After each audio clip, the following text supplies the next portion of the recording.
Hello and welcome to Syndicate Gaming. We're back. We've been off for like a couple months here, but um, there's some big plans for 2024, and I really want to, you know, kick off the channel and try and get it rolling and doing well. Um, so let me know if there's any videos you want to see, if there's any games you want to know more about, or anything, for Marvel that you want to know more about. You know, uh, like we can always do more tier lists and all that kind of stuff, which will keep coming. But just to jump straight into this today, I'm going to talk about Killmonger Usurper, who I think is the best part of the Wakanda Rivals panel. I th I feel like King T'Challa is getting most of the attention, but I actually think Killmonger is the more exciting part of the pack. Uh, we will talk about King T'Challa in a separate video, I think. But today I really want to focus on Killmonger because he's the villain, and I love villains, and I think he's actually better for Wakanda specifically. So just to jump right in here, I'm just going to do like a quick cover of his card. So he's coming out on Friday, February 2nd, which is really exciting. I can't believe it's already here. But he is a 4 threat. I think he's only going to be in Wakanda. Uh, but he has 4-3-4 defenses and 6 health, medium move. So that's all, pretty standard. It's fine. When he's injured, he's still 6 stamina. It's really nice he didn't drop down to 5 because that's always really rough when you see that, like on Bishop. So he's like fine for defenses. Not tanky by any means, but he won't just like randomly get one shot most of the time. So his strike, vibranium weapons is a range 2 5 dice energy wild pierce. Which most of the time it might actually be more than 5 dice, but we'll get to that. This is a great builder. This is the same one as classic Killmonger, and anyone that's played that Killmonger knows that this just pops off and Pierce does so much with extra dice or rerolls or anything like that. So now this second attack is probably the least exciting thing on his card. Covert Armament. It's a range 4, 4 dice, physical attack. He gains 1 power after the attack is resolved. But if the target is within range 2, it may not modify its defense dice during this attack. So that sounds interesting, but then the problem is if you're within range 2, why wouldn't you just use your vibranium weapons that has a wild pierce in its energy? And I think you use this in really rare situations where you're against like web warriors with like a ton of rerolls. But like, I think the Pierce is just better in that situation. Like, I feel like that range 2 thing is not going to come up very often, and that's fine. Um, like, having covert armament is better than having nothing at all because he can just shoot a range 4 to get that guaranteed power. So that's always nice. The range 2 is whatever. And then his spender, well, hopefully I don't butcher the name, but Liluna's Fury. Range 3, 6 dice, it costs 3 power. Add dice to the attack roll equal to this character's current damage. Interesting. And the target character cannot modify its defense dice during this attack. Okay, so that's similar to his covert armament. So I think this is a really good spender, actually. Like, you're not going to do it whenever you can because he has other things to spend power on, and his builder is so good. But it randomly being range 3, you know, is like really nice because, if he gets pushed away, he could still do his spender.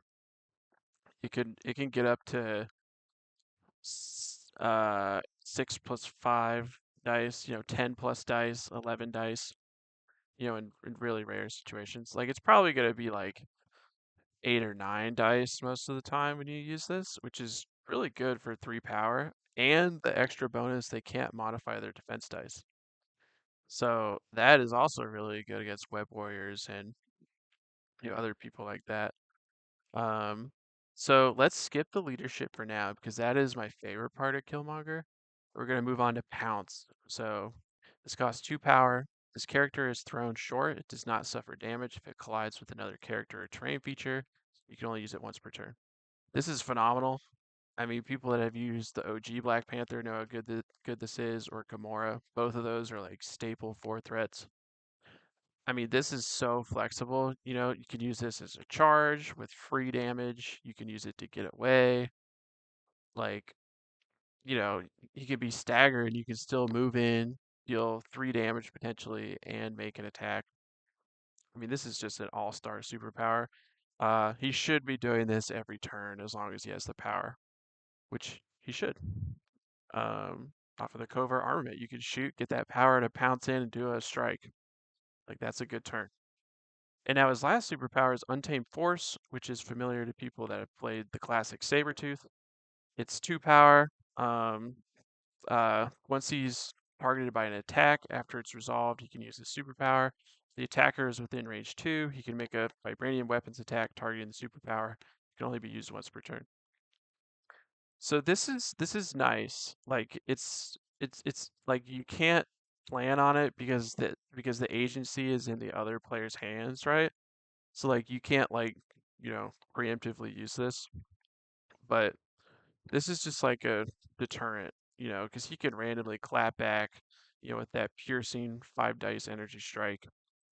Like, you know, like this is better if he can, move short towards them after he's targeted or whatever, but you know, this is just good to have. Like all of these superpowers and, his like strike and spender are just nice abilities to have. So now, let's get to the most exciting part, the leadership. Strength of the new generation, Wakanda. During the power phase, choose up to 3 allied characters. Give each chosen character an herb token. While a character with an herb token is attacking, it may spend its token to add 1 die to its attack roll. And then, when the round ends, when removing activated tokens from characters, remove all herb tokens from characters. A character that has an herb token removed in this way suffers 1 damage and gains 1 power. So, the the like callback is to winging it from Star-Lord, right? Because he hands out 3 tokens. You spend the tokens to get rerolls. And at first glance, this just looks worse, right? Because it's 1 die on 1 attack. Like having 1 die is worse than 2 rerolls, right? It is, but it's actually not that far off because adding the die lets you get a critical. And I think it's hard to see the strength of this leadership because you don't know if your added die hit a critical, right?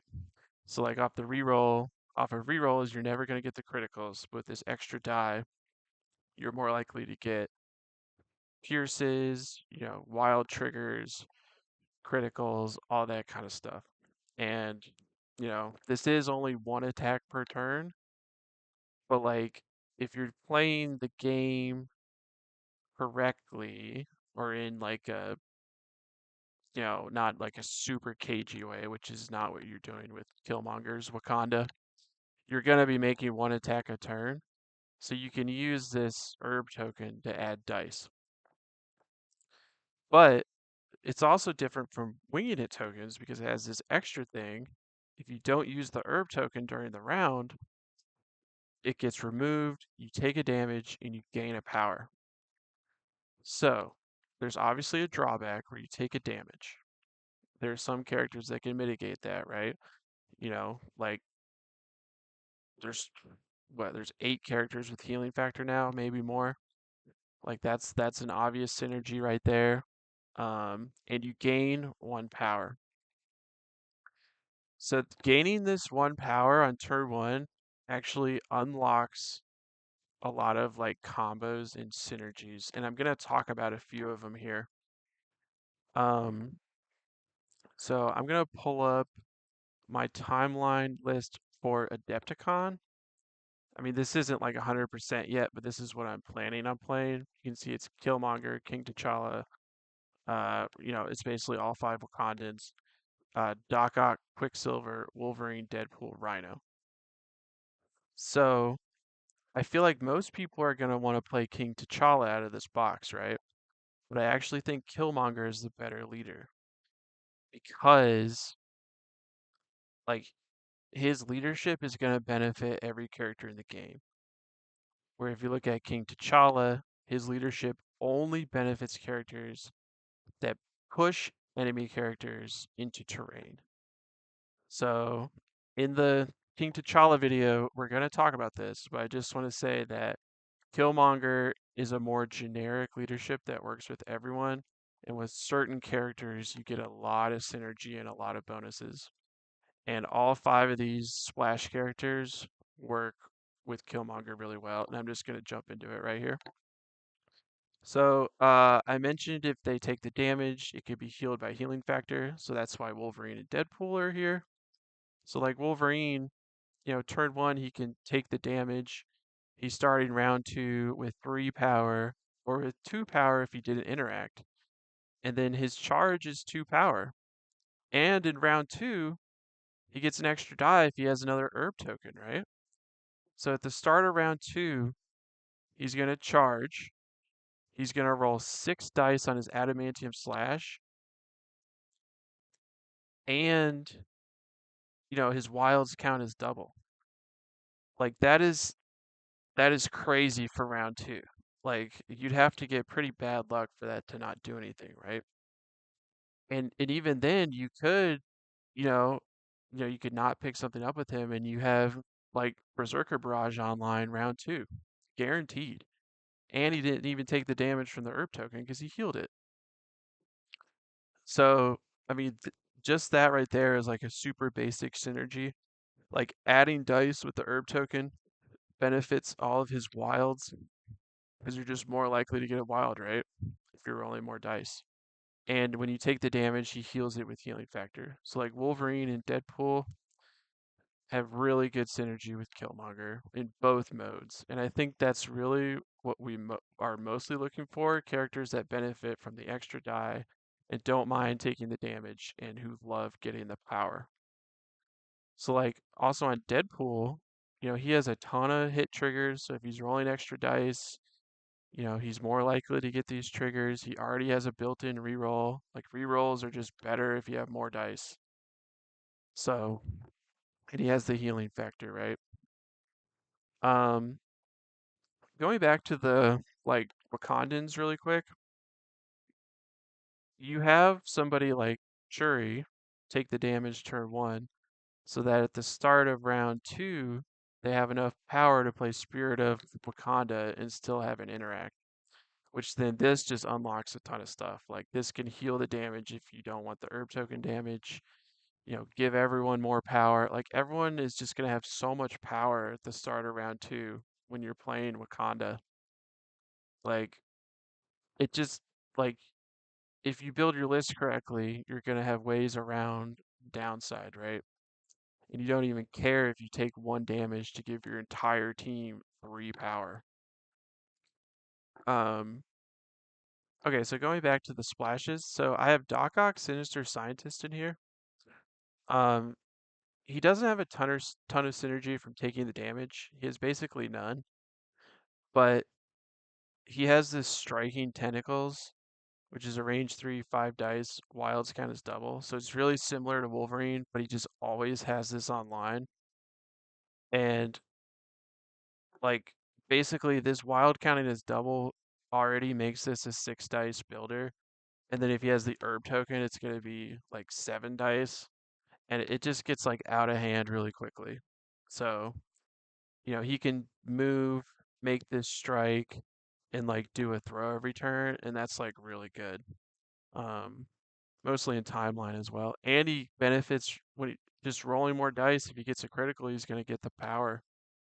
Um, and it's worth mentioning, like with his beam, the herb token does not add a die to every single beam attack because you do it before an attack roll. So it's not like add a die to the entire attack. So that is worth noting. But like whoever you want to, deal the most damage to or try and get the wild on to light him on fire is who you spend the herb token on, right? Um, and it's worth noting as well. that most of these characters have ranged attacks to use the herb token turn one if you don't want to take the damage. So like, you know, Killmonger with his covert armament has a range 4. He can move up and shoot with the herb token if he doesn't want to take that damage. Doc Ock, range 4 if he doesn't want the damage. And then for the rest of the game, he's just using the herb token for extra dice. Okay, so now let's talk about Rhino. Rhino is really interesting with this herb token. So, Rhino is, I mean, it's not guaranteed, but he's very likely to make 2 gores every single turn. So he's going to use the herb tokens every turn. He's not going to be taking the damage. But we're going to look at this superpower ornery right here. And this is really spicy. When this character is damaged by an enemy or allied effect, after the effect is resolved, if it is not dazed, it gains a power. So, turn 1, we put an herb token onto Rhino. He's probably not goring turn 1, and we probably won't even use the herb token, right? If he does gore. So he's going to remove it, take a damage, get a power, and then he's going to get another power because of ornery, because it's an allied effect damaging him. So what that means is one herb token deals 1 out of 7 of his stamina, and he gets 2 power. And Rhino needs 3 power to like unlock his entire kit, right? So starting round 2, he's going to be on 4 power, 3 power if he interacted. So Rhino can move, pick up something, and then round 2 have enough power to stampede and get his power train rolling. It is phenomenal. It's very good. Like, you don't care if Rhino takes a damage to get his stampede turn 2, because you're just gonna fly into their, Gwen or Shuri or Wong or whoever and just blow them up immediately. Or just start throwing size 4 terrain, dealing all that damage. Um, okay. And then finally, Quicksilver. So this is one that my brother Bobby, who's been on the channel, he actually came up with this, so I can't take credit for it, but I am going to share it with you guys. So what Quicksilver does with the herb token is, first of all, he has a ton of attack triggers. So if he's rolling more dice, he's more likely to hit him, right? That's great. But turn 1, he can move up long because he's super fast. He's Quicksilver. He can make an attack, use the herb token to make it 5 dice, which makes him much more likely to deal damage and play Can I Borrow That? So basically, the play is you wait for the enemy to move up and pick up a midline extract, right? Which is very likely in timeline. Like, there's not a ton of midline steals, so it's probable that's going to happen.